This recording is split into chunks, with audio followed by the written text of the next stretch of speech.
Baka makagat yan, te. Oo, malaki. Wala pa malaki. Ang laki naman yan.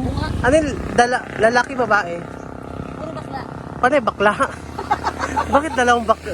Paano naging bakla? Oo, malalapad. Kasi pag lalaki yan, pahaba yan siya. Ito sila malalapad. Kasi pag babayan, pagkarbada, pag ano yan sa ublong. Pag lalaki, manipis. Oo, Ay, manipis. maliit lang. Oo, maliit lang. Yung hiwa dito. Oo, hiwa, oo. Tapos pag babae, Palapad. palapad pag babae. Pag bakla, Ano siya, half lang.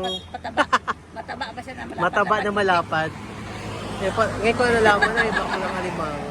Ang laki Mayroon, nito, mayroon. guys. Kasi nag-ano yan sa kapwa niya. Ayun, Bago. laki, oh. Hindi pwedeng bilhin, te, isa lang. Dalawa dapat talaga. Dalawa. Laki, guys. Bakla daw to, guys. Kasi ang kilo. Kasi Ito lang yun 1.3 sa lang yan siya. 600 pesos. Ang kilo. Magkano? Ay, 600 kilo. Ilan to lahat? Ang laki, Ano oh. lang siya? 1.3 ilan lang yun sa 550 na